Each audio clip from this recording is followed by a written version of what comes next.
നമസ്കാരം, ജന്മഭൂമിയിലേക്ക് സ്വാഗതം. കാശ്മീരിൽ ഇത്തവണ എത്തിയത് റെക്കോർഡ് വിനോദസഞ്ചാരികൾ.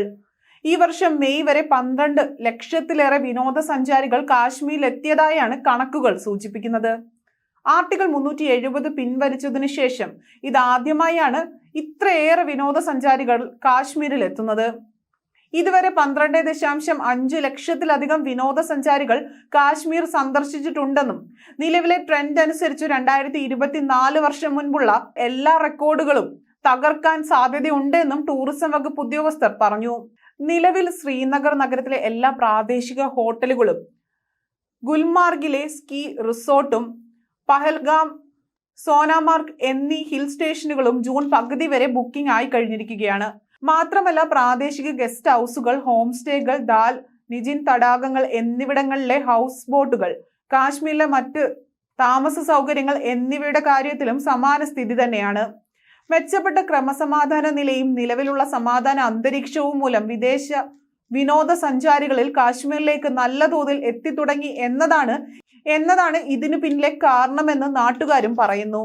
വിദേശ വിനോദസഞ്ചാരികൾ കാശ്മീരിലേക്ക് വരാൻ തുടങ്ങിയതിനാൽ ഞങ്ങൾക്ക് നല്ല രീതിയിൽ പണം ലഭിക്കുന്നു.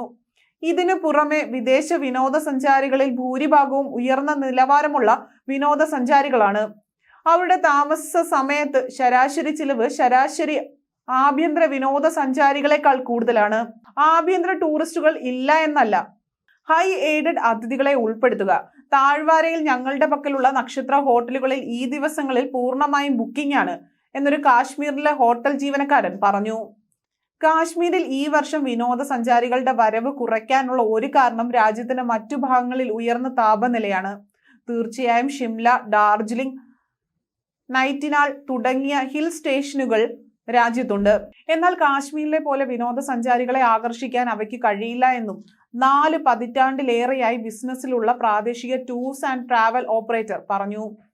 നിലവിൽ ഗുജറാത്ത്, തമിഴ്നാട്, പശ്ചിമ ബംഗാൾ, മഹാരാഷ്ട്ര എന്നിവിടങ്ങളിൽ നിന്നാണ് വിനോദസഞ്ചാരികൾ പ്രധാനമായും താഴ്വാരയിലേക്ക് എത്തുന്നത്. ഡൽഹിയിൽ നിന്നും പഞ്ചാബിൽ നിന്നുമുള്ള വിനോദസഞ്ചാരികളുടെ ഒഴുക്ക് അടുത്ത മാസം പകുതിയോടെ ആരംഭിക്കുമെന്നും പ്രാദേശിക ടൂർ ട്രാവൽ ഓപ്പറേറ്റർ പറയുന്നു. ഹോർട്ടികൾച്ചറൽ കഴിഞ്ഞാൽ കാശ്മീരിലെ രണ്ടാമത്തെ പ്രധാന വ്യവസായമാണ് ടൂറിസം വ്യവസായം. ഹോർട്ടികൾച്ചർ പ്രാദേശിക സമ്പദ് വ്യവസ്ഥയ്ക്കായി 10,000 കോടി രൂപ ഉണ്ടാക്കുമെന്ന് വിശ്വസിക്കപ്പെടുമ്പോൾ ടൂറിസം വ്യവസായം പ്രാദേശിക സമ്പദ് വ്യവസ്ഥയിലേക്ക് പ്രതിവർഷം 8,000 കോടി രൂപ കൂടി നൽകുമെന്നതാണ് റിപ്പോർട്ടുകൾ സൂചിപ്പിക്കുന്നത്.